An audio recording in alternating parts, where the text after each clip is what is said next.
Assalamualaikum. Perkenalkan, nama aku. Jangan banyak basa-basi, kita lagi dikejar 3 deadline. Perkenalan baca sendiri di bawah. Tingkatkan literasi kamu dan langsung saja ke intinya. Jadi kali ini aku akan menyampaikan tentang 5 teori yang telah aku pelajari selama setengah semester 2 ini di kelas psikologi sosial. Apa aja 5 teori itu? Kalian udah pernah lihat video ini?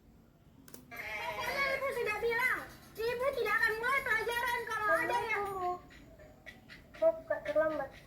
Apalagi alasanmu, Kayla? Hah? Ketiduran kau lagi? Macet kau? Begini bu. Mentang kau, Kayla, yang kerok. Gara-gara kau, kita semua hampir tidak belajar.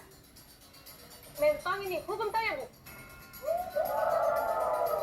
Sudah. Jangan lagi ada yang mentar. Kayla, duduk kok. Tapi ingat kok besok, kalau kau masih terlambat begini, ibu tidak akan mulai pelajaran lagi. Ya, itu tadi salah satu contoh dari bias atribusi. Jadi, bias atribusi itu apa sih? Tadi kan ada guru yang marah-marah tanpa mendengarkan penjelasan si Kayla, dan teman-teman yang langsung ngejudge dan ngehakimin si Kayla karena terlambat. Disinilah teori bias atribusi menjelaskan, di mana manusia itu cenderung untuk salah menafsirkan penyebab dari kenapa seseorang itu berperilaku seperti itu. Nah, itulah yang namanya bias atribusi. Salah menafsirkan perilaku dari orang lain. Ya, agak mirip-mirip ya sama persepsi, tapi beda sama persepsi. Kalau persepsi itu lebih luas jangkauannya ke lingkungan atau ya di sekitar kita lah. Tapi kalau bias atribusi khusus condong ke perilaku manusia gitu. Nah, dengan adanya bias atribusi tadi, maka hadirlah atribusi sosial. Apa itu atribusi sosial? Jadi sebelum kita menilai orang nih, sebelum kita ngejudge orang, kita harus mencari tahu dulu, memahami, memikirkan. Kita diberi akal pikiran, otak yang sangat luar biasa oleh Allah Subhanahu wa taala untuk berpikir. Kita harus memahami dulu, memikirkan dulu kenapa dia bersikap seperti itu. Kita harus memikirkan kenapa orang itu bisa berperilaku seperti itu, latar belakangnya apa. Jangan langsung dijudge, jangan langsung menilai salah. Nah, makanya kalau nonton video itu jangan setengah-setengah, biar tahu keseluruhan ceritanya. Maafkan kak teman-teman, karena gara-gara saya kalian semua tidak belajar. Hari pertama saya terlambat karena mamaku demam berdarah. Terlambat ke sekolah karena harus tak ke rumah sakit, suapin makan dulu mamaku, baru saya ke sekolah. Menjagaku di kecil dulu, terlebihkan di mamaku. Apakah tergetar hatimu? Di sini anakku terjatuh, tak ada tempatku mengadu. Oke, kita langsung aja ke teori yang kedua, yaitu pembentukan dan perubahan sikap. Manusia itu sifatnya dinamis, bisa berubah-ubah. Makanya nggak heran kalau kamu ketemu teman lama kamu dulu, yang mana kamu kenalnya orangnya kayak gitu dulu, tapi sekarang malah beda banget. Ya, itulah yang dinamakan sifat manusia itu dinamis. Makanya ada doa tuh, ya muqallibal qulub tsabbit qalbi ala dinika wa ala taatik. Karena kita nggak tahu di masa depan. Sikap ini kan macam-macam ya. Kita nggak tahu di masa depan itu apakah kita masih keadaan beriman dengan Allah, apakah sikap kita kepada Allah makin bagus, atau apakah malah makin menjauh. Itu dalam hal segi keagamaannya ya. Nah, terus ada pembentukan sikap juga. Pembentukan sikap ini yang pasti biasanya itu sangat berpengaruh pada anak-anak. Dan biasanya yang mempengaruhinya itu adalah lingkungan. Lingkungan dia bermain, lingkungan dia sekolah, lingkungan dia di rumah. Nah, makanya orang tua itu sangat berperan penting dalam membentuk karakter anak-anak, membentuk sikap dari seorang anak. Tidak hanya orang tua, teman-teman di sekitarnya juga. dan terutama juga gurunya di sekolah. Contoh pembentukan sikap nih dari anak-anak. Mudah aja. Dengan kata maaf, terima kasih, tolong. Itu 3 hal wajib dasar yang perlu sekali ditanamkan pada diri anak-anak. Supaya apa? Supaya saat dewasanya dia bisa berperilaku baik. Ketika dia menerima sesuatu dari orang, mengucapkan terima kasih. Ketika dia melihat seseorang kesulitan itu menolong. Dan tidak lupa kalau dia ada berbuat salah langsung meminta maaf. Makanya itu sangat penting anak-anak ini diajarkan 3 kalimat ajaib itu. Terus gimana dong kalau dewasa?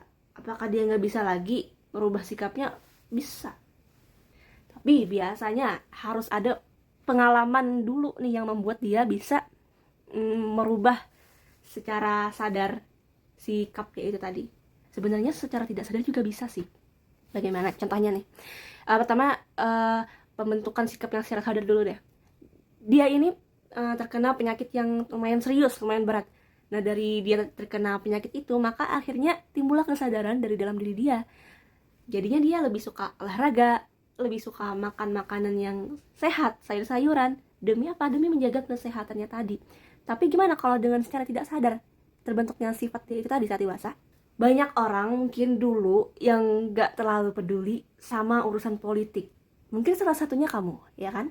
Yang penting bisa makan, minum, jajan, tidur, ketawa, hahi sama teman, hidup aman-aman aja. Tapi sekarang kamu udah mulai dewasa, kamu udah berpikiran, udah mulai memikirkan tentang politik. Kira-kira kenapa? Itulah yang dinamakan perubahan sikap. Miris sih. Selama beberapa akhir ini kita disuguhkan dengan setiap harinya berita yang wow, mengejutkan ya. Dimulai dari kemudian juga ada yang mana itu yang merugikan masyarakat gitu. Dan itu berdampaklah juga ke kita pada akhirnya. Jadi karena kita sering melihat informasi-informasi di media sosial tentang hal ini, hal itu yang buruk tentang negara kita jadi merasa emosi, ya kan?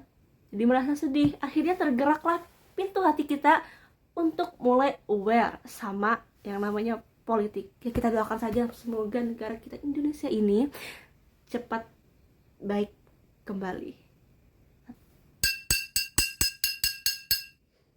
Mama. 할아버지 어디까지 가세요? 제가 모셔다 드릴게요. 구청 일도 바쁠 텐데. 아유 아니에요 안 바빠요. 그리고 제가 힘줄 데가 없어서 그래요. 네. 아니 근데 미안해서 어쩌나. 아유 미안하지 않으셔도 돼요. 이래봬도 제가 보통 근육이 아니거든요. 그래. Udah ganteng baik lagi. Siapa yang gak mau coba? Ya, itu tadi adalah salah satu contoh dari perilaku prososial. Apa itu perilaku prososial? Ya kayak di video itu tadi. Ada orang yang membantu seorang kakek tua yang menarik gerobaknya. Dan dia tidak mengharapkan imbalan atau keuntungan apapun. Jadi pure murni karena dia berempati, bersimpati kepada kakek tersebut untuk membantu. Itulah yang dinamakan perilaku prososial. Maka perilaku prososial ini sangat penting untuk kita tanamkan dalam kehidupan kita sehari-hari. Kemudian yang keempat ada perilaku agresi. Apa itu perilaku agresi? Itu adalah perilaku ketika seseorang marah atau bertindak dengan amarah yang meledak-ledak, yang mampu merugikan orang lain, baik itu secara psikis, mental maupun fisik. Ya walau kadang nggak semua perilaku agresi itu ya mencelakai orang lain ya, tapi kadang malah berimbas kepada dirinya sendiri, malah mencelakai dirinya sendiri. Kayak ini nih.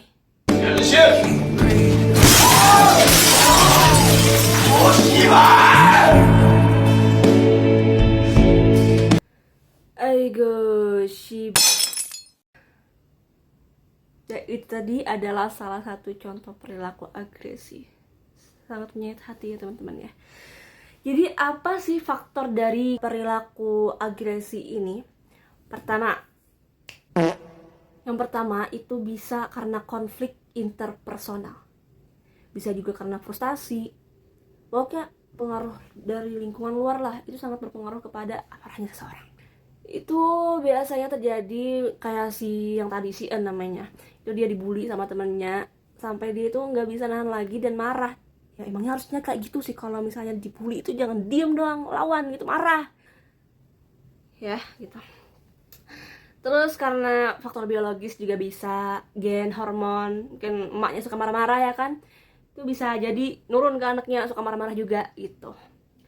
Terus ada faktor sosial gitu, emosi negatif yang terus tertumpuk dalam tubuh ya. Jadi jangan suka deh numpuk emosi-emosi dalam tubuh tuh ya, sebelum dia meledak jadi amarah, jadi perilaku agresi yang mana itu merugikan orang lain dan bahkan diri kamu sendiri. Kemudian kita ke pembahasan yang terakhir, yaitu dinamika kelompok. Nah, jadi apa sih itu dinamika kelompok? Nih, dengerin sendiri. Mari kita bahas dulu apa sih sebetulnya dinamika kelompok. Dinamika kelompok adalah suatu hubungan sebab akibat yang membentuk kelompok dan proses di dalam kelompok tersebut.